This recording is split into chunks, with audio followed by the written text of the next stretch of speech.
Hello guys, welcome to my channel. நீங்கள் என்ன நம்ம சேனல் சப்ஸ்கிரைப் பண்ணல, மறக்காமல் சப்ஸ்கிரைப் பண்ணிக்கோங்க.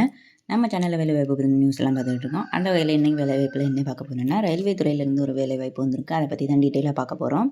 அண்ட் இதுக்கு வந்து மந்த்லி 80,000க்கு மேலே அவ்வளோ சம்பளம் கொடுக்குறாங்க. ஸோ என்ன வேலைன்னு டீட்டெயிலாக பார்க்கலாம் வாங்க.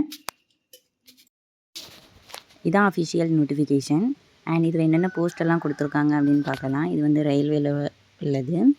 ஸோ இதில் என்னென்ன போஸ்ட்னா ஏஜிஎம் லீகல், அதாவது இதுக்கு வந்து 1,60,000 சம்பளம் கொடுத்துருக்காங்க. மினிமம் எக்ஸ்பீரியன்ஸ் எவ்வளோ இருக்கணும் அண்ட் ஏஜ் எவ்வளோ இருக்கணும்னு கொடுத்துருக்காங்க. அடுத்து ஜேஜிஎம் லீகல், இதுக்கு 1,45,000. அண்ட் ஜேஜிஎம் மார்க்கெட்டு இதுக்கு வந்து 1,25,000. அது வந்து ரெண்டுக்குமே மிக்சிங்காக தான் கொடுத்துருக்காங்க, பார்த்துக்கோங்க. மேனேஜருக்கு 85,000 கொடுத்துருக்காங்க. அண்ட் ஏஜ் குவாலிஃபிகேஷன் எக்ஸ்பீரியன்ஸ் எல்லாமே 18ஆம் தேதிக்கே உள்ளே தான் கொடுக்க சொல்லியிருக்காங்க. ஸோ பார்த்துக்கோங்க. அண்ட் இந்த சேலரி வந்து அப்பார்ட் ஃப்ரம் கன்சல்டன்ட், இதை வந்து மெடிக்கல் இதுக்கெல்லாம் சேர்த்து போடலை, அதெல்லாம் இனி தனியாக வரோம் அப்படின்னு கொடுத்துருக்காங்க. அதுக்கப்புறம் வந்து ரெக்வயர்டு குவாலிஃபிகேஷன் அண்ட் எக்ஸ்பீரியன்ஸ் என்ன கொடுத்துருக்காங்கன்னா, graduate in law from recognised, அதாவது லாவில் வந்து படிச்சிருக்கணும், அதாவது இன்ஸ்டியூஷனில் சர்டிஃபிகேட் இருக்கணும்னு கொடுத்துருக்காங்க. 17 வருஷம் மினிமம் எக்ஸ்பீரியன்ஸ் இருக்கணும், 50% மார்க் இருக்கணும் அப்படின்னு கொடுத்துருக்காங்க. 17 வருஷம்னா போஸ்ட் குவாலிஃபிகேஷன் எக்ஸ்பீரியன்ஸ், அதுக்காக அடிஷ்னல் ஜென்ரல் மேனேஜர்லேயும் 15 இயர்ஸ் இருக்கணும் அப்படின்னு கொடுத்துருக்காங்க. இதெல்லாம் வந்து அடுத்து வந்து ஜாயின்ட் மேனேஜர் எல்லாத்துக்குமே எவ்வளோன்னு சொல்லி கொடுத்துருக்காங்க, கரெக்டாக பார்த்துக்கோங்க. இதில் வந்து பிஆர்க்கு கிராஜுவேட் ஆனவங்க கொடுத்துருக்காங்க.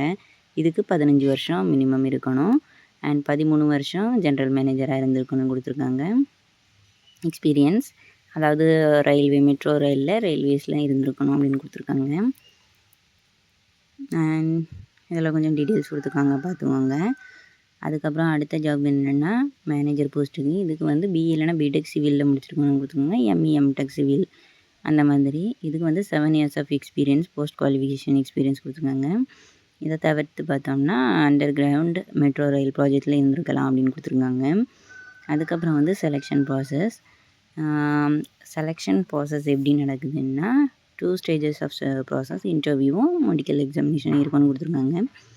அதுக்கப்புறம் இதை எப்படி எடுப்பாங்கன்னா ஸ்கில்ஸ் கம்பேரிசன், அதுக்கப்புறம் ஆட்டிடியூட் அந்த மாதிரி இதுபடி எடுத்துக்கிடுவாங்க.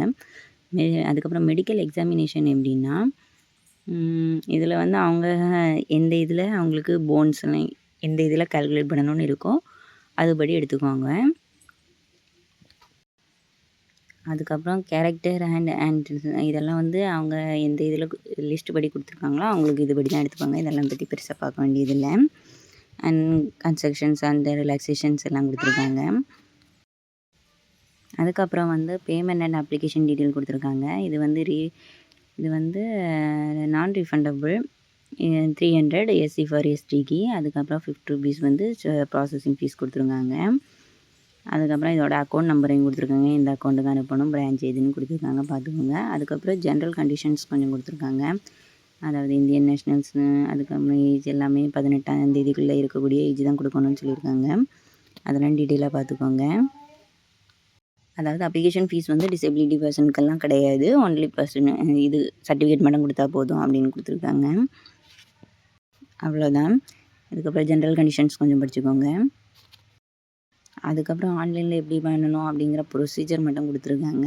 ஸோ பார்த்துக்கோங்க. இதில் வந்து என்னென்ன இதெல்லாம் அப்லோட் பண்ணணும்னா ரீசன்ட் பாஸ்போர்ட் சைஸ் ஃபோட்டோ, அதுக்கப்புறம் ஏஜ் ப்ரூஃபுக்காண்டி பர்த் சர்டிஃபிகேட் இல்லைனா 10th சர்டிஃபிகேட்டு, அதுக்கப்புறம் community certificate, educational certificate 10th 12th உள்ளது, டிப்ளமோ படித்தது, கிராஜுவேஷனில் உள்ளது, போஸ்ட் கிராஜுவேஷனில் உள்ளது எல்லாமே அப்ளை பண்ண சொல்லியிருக்காங்க. அதாவது எக்ஸ்பீரியன்ஸ் சர்டிஃபிகேட்டு, அதுக்கப்புறம் என்ஓசி, அப்புறம் அப்ளிகேஷன் ஃபீஸில் கட்டின payment detailed resume, biodata, CV ஏதாவது அனுப்பணும். அதுக்கப்புறம் எக்ஸ் சர்வீஸ் மேனாக இருந்தால் அது டிசபிலிட்டி அதுக்குள்ளே சர்டிஃபிகேட்ஸ் அனுப்பணும். அதாவது வேறு ஏதாவது இருந்தனாலும் அதையும் அனுப்ப சொல்லியிருக்காங்க. இது எல்லாமே பிடிஎஃப் ஃபார்மில் அனுப்ப சொல்லியிருக்காங்க. 2 MPக்குள்ளே இருக்கணும், பார்த்துக்கோங்க. ஜேபிஜி ஃபார்மெட், பிஎன்ஜி ஃபார்மெட்டில் அனுப்ப சொல்லியிருக்காங்க. அவ்வளோதான் கொடுத்துருக்காங்க. ஸோ உங்களுக்கு ஏதாவது என்கொயரிஸ் இருந்துச்சுன்னா அது இது இமெயிலில் கொடுத்துருக்காங்க. அண்ட் இந்த வீடியோ உங்களுக்கு பிடிச்சிருந்தா மறக்காமல் நம்ம சேனல் சப்ஸ்கிரைப் பண்ணிக்கோங்க. அண்ட் இது மாதிரி வீடியோஸ் பார்க்கணுன்னா பக்கத்தில் இருக்க பெல் ஐக்கனையும் கிளிக் பண்ணிக்கோங்க. அண்ட் நம்ம சேனலில் வளவலன்னு பேசாமல் எந்த வேலை வாய்ப்பை பற்றி கொடுக்குமோ அதை மட்டும் பற்றி பேசுவோம். ஸோ எதையும் ஸ்கிப் பண்ண வேண்டிய அவசியம் இருக்காது, அதனால் மறக்காமல் சப்ஸ்கிரைப் பண்ணிக்கோங்க. மறக்காமல் வீடியோவை ஷேர் பண்ணிக்கோங்க. உங்கள் ஃப்ரெண்ட்ஸ் யாருக்காவது ஹெல்ப்பாக இருக்கும். ஸோ லிங்க்ஸ் எல்லாமே கீழே கொடுங்க. எப்படி அப்ளிகேஷன் ஃபார்ம் எல்லாமே கொடுக்கேன் பார்த்துக்கோங்க.